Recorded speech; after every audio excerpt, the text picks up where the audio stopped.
Hibiscus Virtual Gallery presents Rastafari Regal Livity's Rastafari in Motion.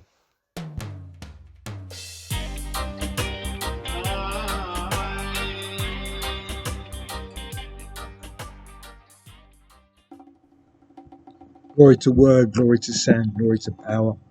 Greetings in the name of His Majesty Haile Selassie I and Emperors Haile I.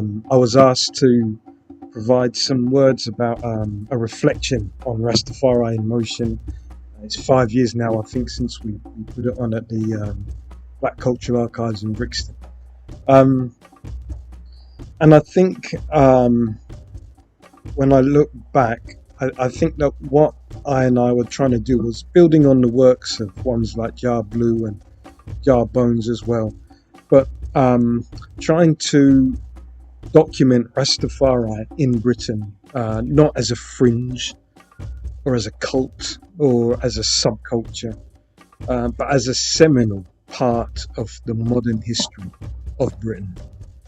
And I think that's really important because Black British history has a number of challenges which don't even face the topic in the US.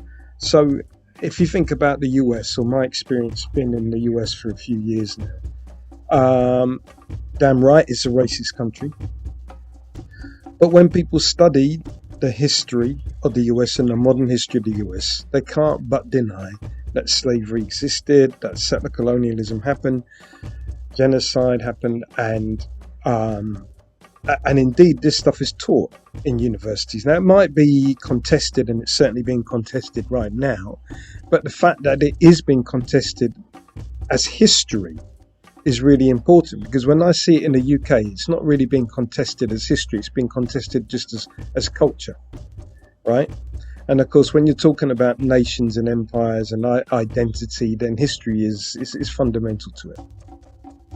Now, the other thing in the US is that Black communities in the US do build upon the historical legacies of the freedom struggle, and they do it in the arts, and they do it in academia, and they do it everywhere.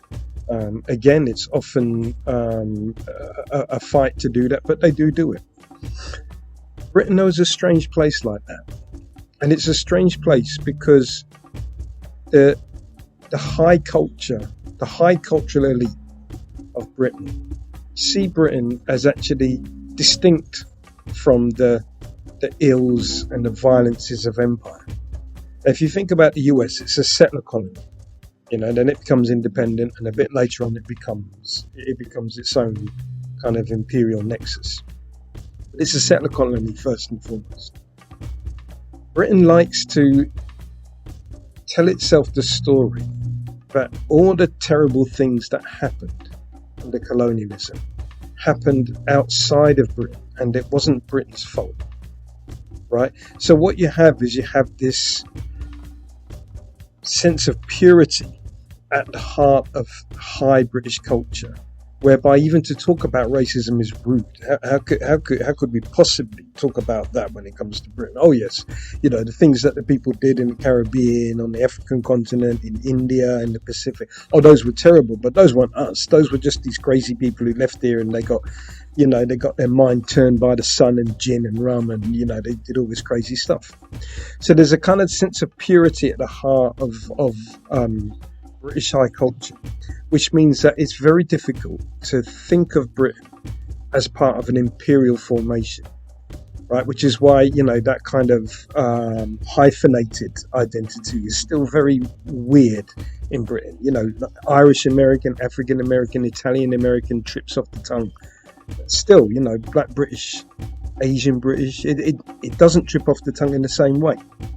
Now, lots of valuable work has been done. It was being done when we were doing the exhibition, but there's more been done since on retrieving the history of modern Black struggle in Britain, and it's a very worthy set of writings and research that has come up. If I had to have a kind of sympathetic, kind of friendly critique of it, I would say that it parses the struggle in Britain through a US model, right? So, the US model is becomes the battle over civil rights, right? And you've got Black Power, you've got the Black Panthers. Now, in Britain, for sure you had the influence of Black Power. For sure you had the influence of Black Panthers. For sure you had influence of civil rights. Don't get me wrong. But Britain, at this point in time in the 60s and the 70s, was part of a Commonwealth. And what Britain had, which the US didn't have quite the same way, was a coming and going of peoples from existing colonial societies or ex-colonial or post-colonial societies who were bringing with them memories, practices of struggles which they and their folks had been doing back in the colonies. And that's where Rastafari comes in, right? And Rastafari is befuddling to many people because whilst it promotes truth and rights, it also doesn't simply look to being incorporated into an existing society. It looks to a bigger reparation. It looks to a Pan-African reparation, right? The importance of Ethiopia, of course, is really crucial. So it's very difficult to actually write in the presence of Rastafari into a modern history of Black Britain if you're using the US model. Because the US model, apart from a few people, didn't have that geographical sensibility about this being a bigger world and about this being the ends of the struggle might not even be to stay in Britain. Right now, I'm putting it a bit bluntly, and that's not quite the case in the US. But I hope you get the point to what I'm saying. And so, in a lot of understandings of Rastafari and its place in Britain, even now, those understandings focus on aesthetics. Things like the music, colours, lingo, and all that. Right? They don't focus on the deep social and political impact of Rastafari on British history from the 1930s onwards and even before that. Now, Len Garrison, whose idea it was to stand up the Black Cultural Archives, he was one of the first in the late 1970s. He was one of the first writers outside of the Rastafari movement to see that actually this thing was an insurgency that was going to have consequences for everyone in Britain, beyond Black Britain, beyond a bit of Black Brixton, beyond even the island itself, and that it needed to be taken seriously for that fact, and it needed to be taken seriously on its own terms. So that's what we tried to do in the exhibition. We're lucky now that we have young rising stars who are taking the mantle and running with it further. People like Sister Alima Gray and others. So that's my reflections for these few words, I guess. Greetings and welcome, one and all. I greet you in the spirit of love and righteousness from the Most High Creator, who in this time we identify to the name Jah, Rastafari. We are gathered here to present an exhibition called Rastafari in Motion. The early advent of this exhibition was called Rastafari, the Majesty and the Movement. It was an idea that came from Ethiopia through a sister called Mama Desta, and the idea came to these shores in 2012. So we assembled a team from 2012 to deliver this exhibition you are about to see. There's a whole body of research that's gone into it, and we've condensed that body of research into these 16 panels you will now see in this exhibition. So this exhibition will capture the history of the Rastafari movement and its development in the United Kingdom, but also the connections of His Imperial Majesty Haile Selassie I with the United Kingdom, including a particular emphasis on his stay at Fairfield House in Bath in Somerset. We'll also capture the journey of the emergence of the Rastafari movement, including that critical time in the 70s, where the Rastafari resistance was at its peak.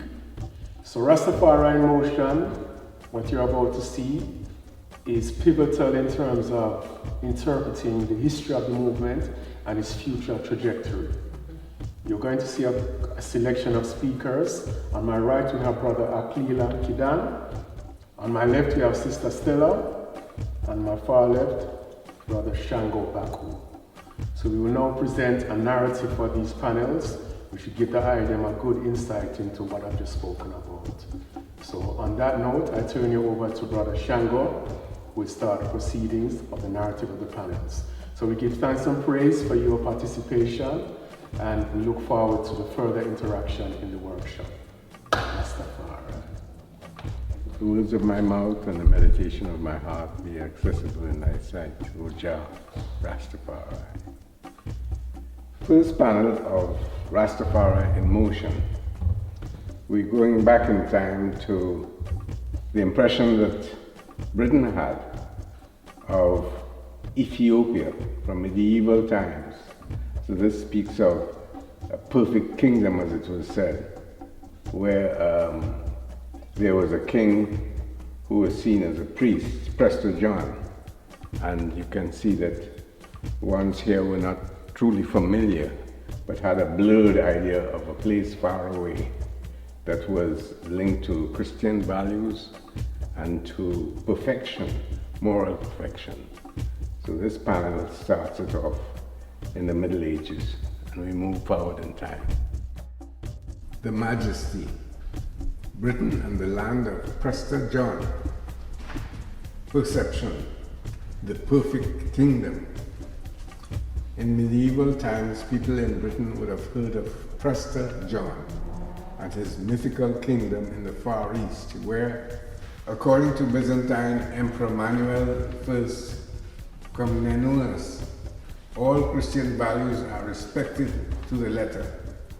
Theft, greed, and lies are unknown. There is no poverty.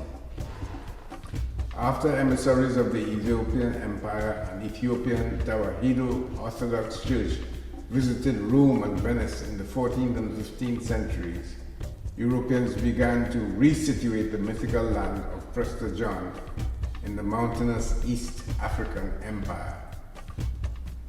The Imperial Projection. In 1841, King Haile Selassie of Shoa and Queen Victoria of Britain signed a treaty of friendship and commerce. But in 1868, Lord Napier led an expedition against Emperor Theodorus II of Ethiopia in response to the latter's detaining of a group of missionaries at Magdala, the emperor's mountain stronghold. Napier's forces stormed Magdala, plundering treasures and religious items, as well as many manuscripts that were subsequently placed in British museums. In 1935, His Majesty took the unprecedented step of leaving his country, which was being fought against by Italy, and coming to exile in Britain in order to address the League of Nations in Geneva so that he would tell the world in his own words the unfortunate situation that he was involved in as a head of state, defending a small country against Italian aggression and speaking for every small nation that was similarly oppressed or would similarly be oppressed, and asking the League of Nations to do the right thing and speak out against Italian aggression against Ethiopia. The Prince of Peace arrives. Imperial competition between Britain, France and Italy on the borders of the Ethiopian Empire led to increased diplomatic relations with Europe.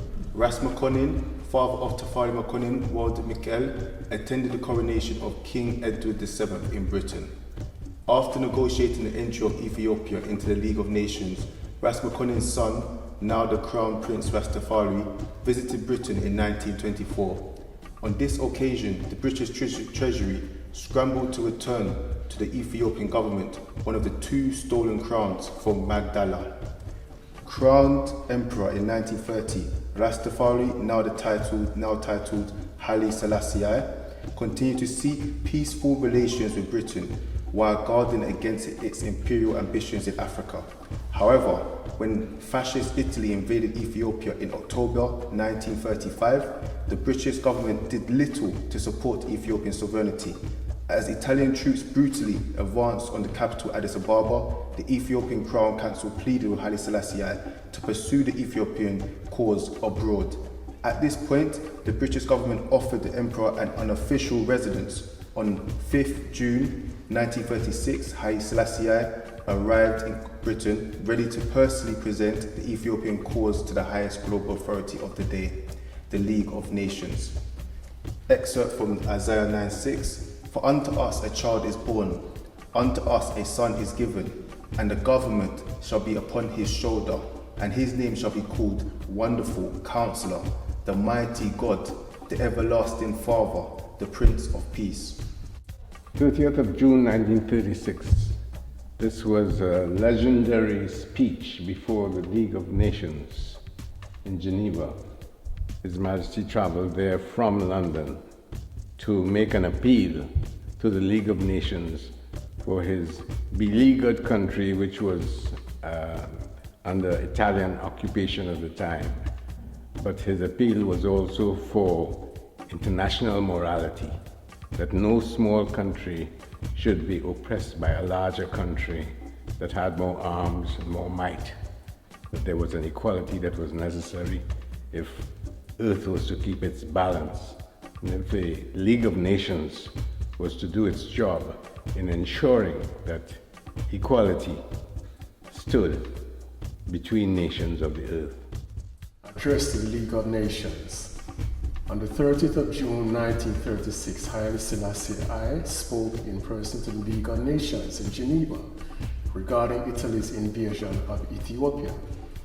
Both Ethiopia and Italy were full members of the League, and yet this international body, charged with keeping peace between its members, had done nothing of significance to stop Italian aggression. The address given by the Ethiopian emperor is easily one of the most influential and memorable speeches in 20th century world politics. His Majesty stated, "I assert that the problem submitted to the Assembly today is a much wider one. It is not merely a question of the settlement of Italian aggression, it is collective security. It is the very existence of the League of Nations. It is the confidence that each state is to place in international treaties.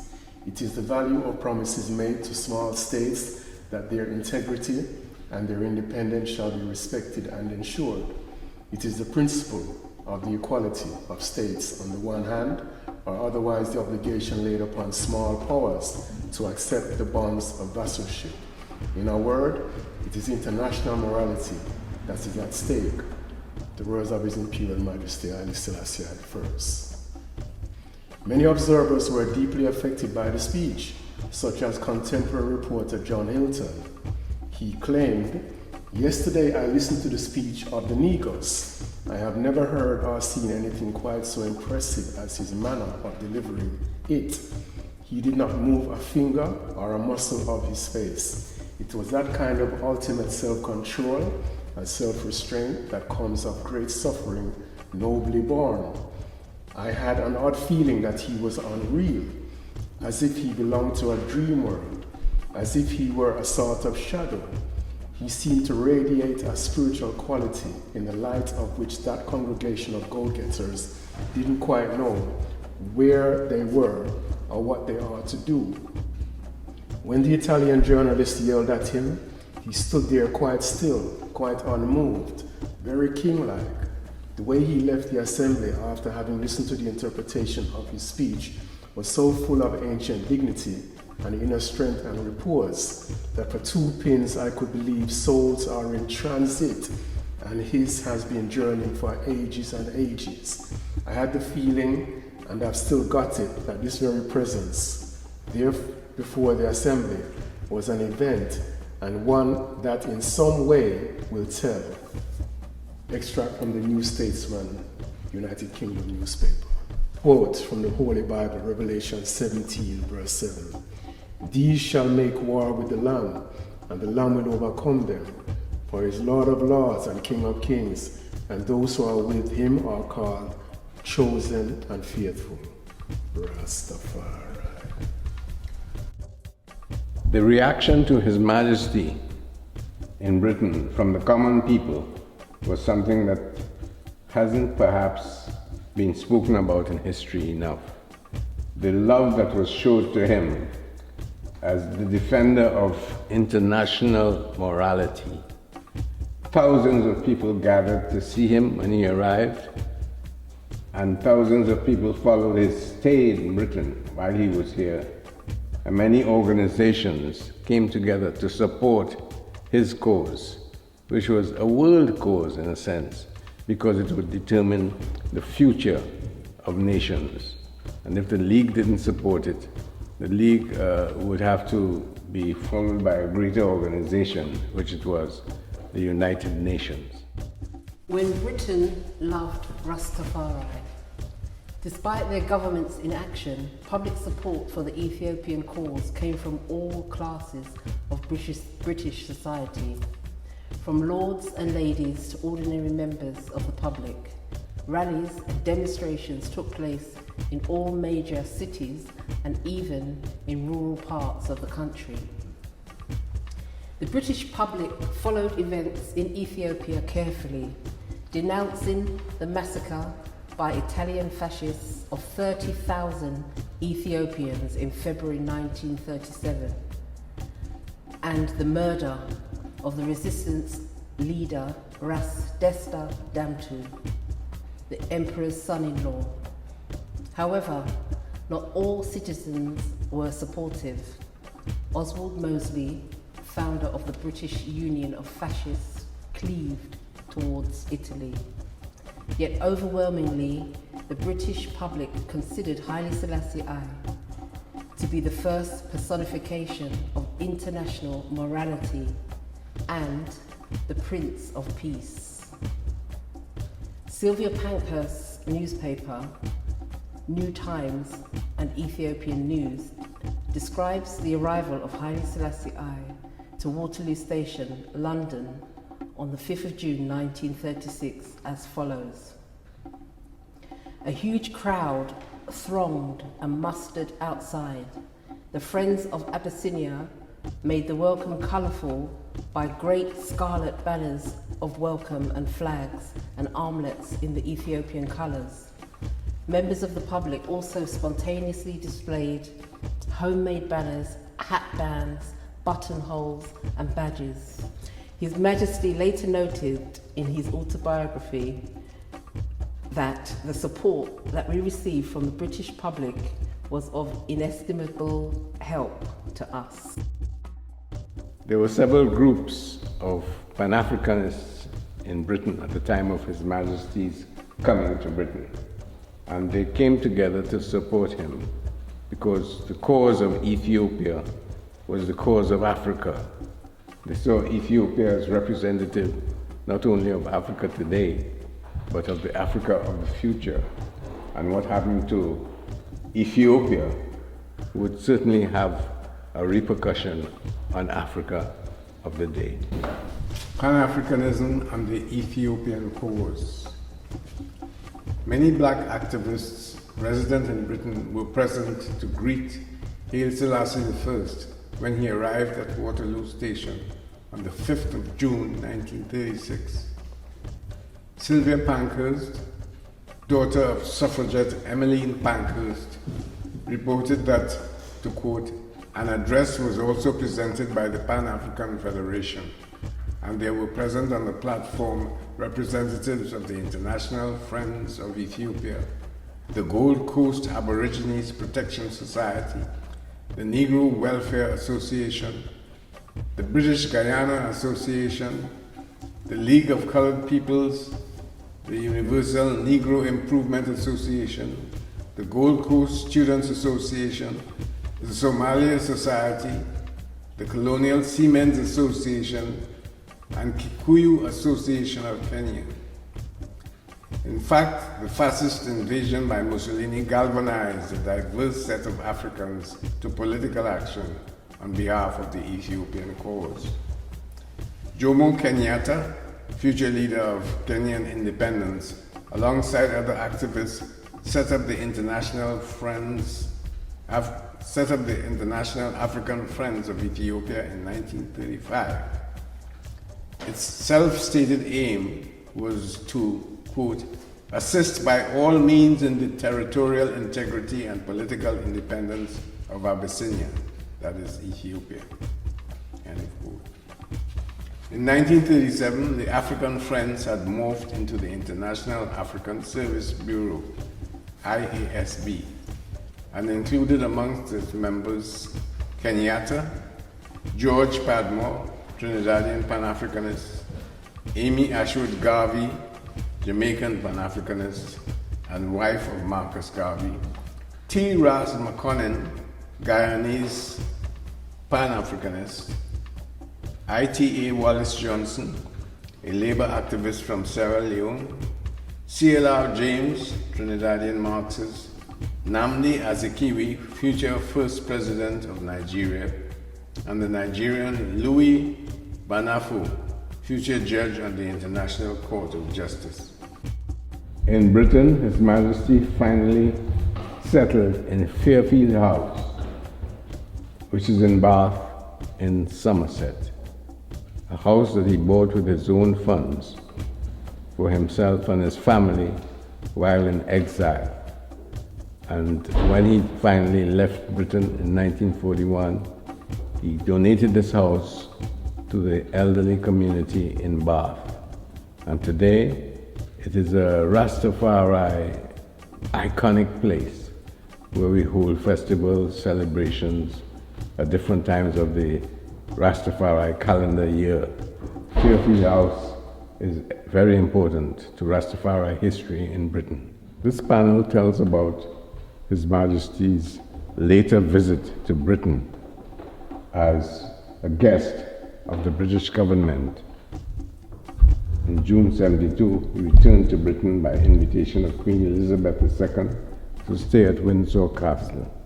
By that time, he had returned triumphantly to Ethiopia in 1941, and he was seen as a great prince, a king, who had done so much for his own country in this time, and he was renowned for his work in the world itself. Jah Rastafari. In the 1960s, the first Rastafarians were seen in the streets of Brixton, Britain. They came from Jamaica and began slowly to create a community in Britain, because here they would have more access to ways to get to repatriation and reparation. Today we hear a lot about reparation, but it was the Rastafari movement from the 30s, in their inception, who started seeking reparation for the wrongs that had been done, and repatriation because they were taken forcibly from Africa and needed to return home. Give thanks. This looks at the first Rastas or Rastafarians in Britain who emerged in the 60s and the 70s.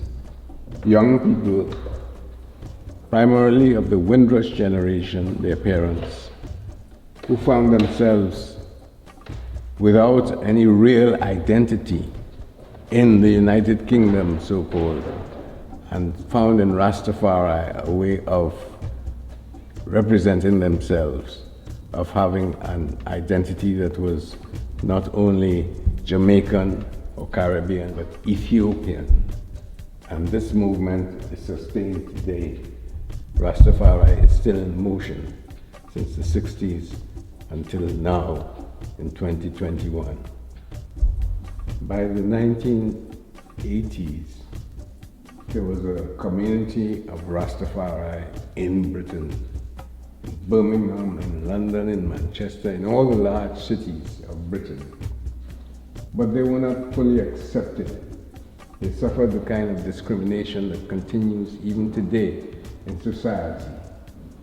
And there were cases that had to be judged in courts, where Rastafari was subjected to racial discrimination in jobs, in housing, on the streets of London, etc. And perhaps this captures that time in the 80s, even into the 90s, and some of it still exists today in our society. And here we have some of the marches, some of the outstanding rebels in the movement, because Rastafari is a rebellion against oppression, against being misjudged, against being stigmatized, against being outside of society. So there was a rebellion within Rastafari by singers like Bob Marley, by young people such as these in this caption here, and such as the marches depicted here. وموالد ومنفس قدوس أحد أملاك جاء Rastafari. So as you can see here, we have vibrations of the movement. Now before we even go into this, we have to understand that the Nyabingi is what started the whole thing.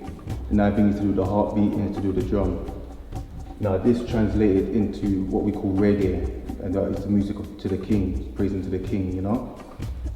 Now when we transcend from Jamaica to Britain, we see things like clash music, sound system music, so forth and so on. So what we have in here is from the Nyabingi to the reggae. Into the UK we have something called jungle music. Now jungle music has a certain vibration to it as well, hence the name vibration of the movement, but maintain that core essence, you know? You have the jungle music, then after that you have the garage music and so forth and so on. All of this is coming from the Nyabingi, you know, and then also you have hip hop as well. All is coming from Nyabingi. This is all what Rastafari have influenced and have impacted upon the world, you know. So then when you go to the jungle, to the garage, then you have the grime, and the grime is what the era that I was born into. So you have like clashing and sound systems and so forth and so on, you know. And then after that you have the generation after me, which is the drill music. So when you see the drill music now, you see them moving a certain way, just how we would move like to the bingy, see what I'm saying? The same energy, different content, but the same energy. So we're showing like something started from the root, but to understand the fruit, you need to know the root. Selassie. Vibrations of the movement. Music was the most effective purveyor of the Rastafari message that celebrated the emperor, Ethiopia and Africa, equal rights and justice for the sufferer and the oppressed. The anti-establishment protests and demonstrations of the day were fueled by Rastafari thinking and iconography, and their soundtrack was roots reggae, underpinned by the proliferation of sound systems. Britain's social underclass and lovers of freedom were drawn to the hypnotic beat of reggae with its lyrics of peace, love and equality. Flag-bearing marchers rocked against racism to the sounds of Misty in Roots, Matumbi, Linton, Kwesi Johnson and Aswad. Jamaican sounds were imported and translated so as to capture the black British context. Bob Marley's regular sojourns in 1970s Britain, a decade that witnessed his rise to global stardom, helped to popularise the roots reggae sound, and not just in London. The Handsworth Revolution of Britain's second largest city, Birmingham, was captured in the rivers of Steel Pulse, the lyrics of Macbee, and the dub poetry of Benjamin Zephaniah and the Mokwabi Selassie. Ultimately, rebellion results in confrontations. In this panel, we have some of the confrontations that took place in the 80s, 90s, and right through the millennium, where Rastas were saying who they were, projecting the newfound identity against the background of British society. It was an important point of the coming together or the contrasting modes of life. Rasta saying Babylon must fall, and British society saying, who are these people? Who are these strangers on our shores? Confrontation. Confrontation.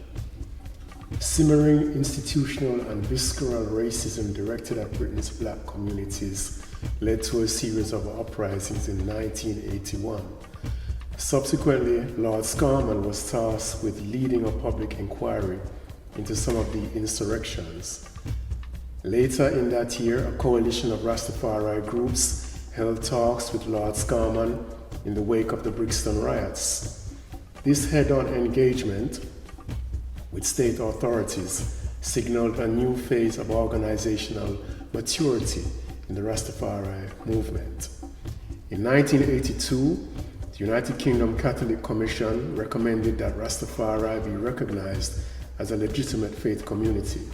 This led to creeping reforms in the criminal justice and education systems and a slow social acceptance of how the movement began. Hail His Imperial Majesty and Empress Men in perfect balance. And so reparation has always been at the forefront of the Rastafari movement. So the Reparation and Repatriation Committee was formed in 2014, and as a result, thousands upon thousands of I marched on Parliament to present the declaration. Reparation is still ongoing, and it's at the forefront of Rastafari. Rastafari continue to do ongoing works to this day globally with regards to reparation, and the movement of reparation is gaining momentum, and I believe that we're beginning to see some changes happening. And whether it's mitigation or whether it's practical things, I know that Rastafari continue to do the work to heal its people. Reparation now. In August 2014, the Rastafari Movement UK Repatriation and Reparation Committee orchestrated a public march that opened a new chapter in Black British history. Working with a coalition of Pan-African organisations in the UK, a small committed group of Rastafari activists succeeded in bringing thousands of marchers, young and old, onto the streets of London on Emancipation Day, August the 1st, 2014. The triumphant march from Brixton to the Houses of Parliament was attended by a majority of Rastafari supporters and sympathisers. Coverage of the historic event went viral around the globe, with a petition of 65,000 signatures delivered to Downing Street requesting the British government to launch a parliamentary inquiry into the gross evils perpetrated against Africans during the 400 years of the transatlantic slave trade. The knock-on effect of this crime against humanity, argued the petitioners, has impoverished Africa and peoples of African descent while enriching European nations, resulting in an imbalance that has ultimately dictated an unequal global social order. These images on this panel, Reparation Now, show a reawakening of consciousness in the Black community in Britain today, a willingness to confront old age systems of oppression that continue to wage unabated war against Africa and her descendants. And a quote from Amos 5, verse 24. But let the judgment run down as waters, and the righteousness as a mighty stream. So we have to hold up the elders, Rastimo. I've got a few notes to share, but I just want to point out certain key things that is within here. Things like Amharic over English, a purified language. These are the foundations that he laid and the place that we stand upon. So these are the notes that I've made. Rastafari is the natural person. We are the only modern movement from the Abrahamic faith which upholds the Edenic liberty. The liberty is a wholesome one. We have purified and updated the English language, using positive and righteous words to remove any unhealthy connotations when I speak. Although ones and ones are not forced, as there is no rigid dogma, it is impossible to disagree with the statement Ites is vital. Even in so-called gentrification, organic meals have become more popular. because as it is not necessary to eat flesh in order to survive, as we have found healthier options that support our body structure, and I have an overstanding in regards to the brutal killing of animals for our consumption, I say, slowly but surely, let us eliminate this barbaric act. Rastafari's image is similar to that of the original man and many of the prophets. This is why you will see mystics all over the world with locks, like the Behitawi monks in Ethiopia or the Sadhus in India. I have a true inner standing in regards to the meaning of locks. To say the very least, it is a sign of strength and freedom. Because we follow the ancient order and universal law, which reigns supreme over man, I know the value of marijuana before the Babylonian system told us about all of the biological and psychological benefits. It is also self-evident that the arithmetical or self or spiritual benefits are intertwined with the psychological ones, as psyche actually means soul, and as it is I soul, which must work out salvation. Rastafari is also modern and relevant to this day. It is modern because of the physical appearance of Haile Selassie, who came in the form of Rastafari in Motion. As I say, we don't deal with ism or schism. This is because each and every one of us must use the left and right side of the brain. The rational and the creative are both equally relevant. Kwadamawi Haile Selassie is the most progressive king of kings to sit upon the throne of David. As far as that goes, it is case closed and we look no further. As the Meta Kadu says, you know not which you worship, but the children of Israel do. So we are the ones to show the reality of the Bible and remove the misconception that it's simply a myth. Following the template laid out for I by people like Bob Marley, Marcus Garvey, the Rastafari elders, and of course the elect of God himself, we come in peace and have come for this purpose. Now the future of Rastafari is bright. I cannot be counted as it is an inborn conception. Some know the truth and don't speak it, but live it. Some proclaim it. They proclaim the truth and live it. Some have locks, some do not. We come in every complexion upon earth, and we have been called as the modern day shamans for this society. Everything Tulu, meaning good, is for us, and no form of enslavement is fitting for the sovereign human. Yes, I, Rastafari. Greetings, my name is Alima. I am a historian, I am a curator, and I'm also a PhD researcher at Warwick University, documenting a community engaged history of the Rastafari movement in Britain. And in reflecting on the future of Rastafari, one of the things that I have been inclined to think about, particularly from my experiences of what I see doing this life search, in that I've very much been informed by a living experience of being raised in a Rastafari tradition from birth, but also as a historian who sees history as a very important tool to repair and also legitimize our identities as Black people. I'm inclined to think about the future of Rastafari from a perspective of knowledge.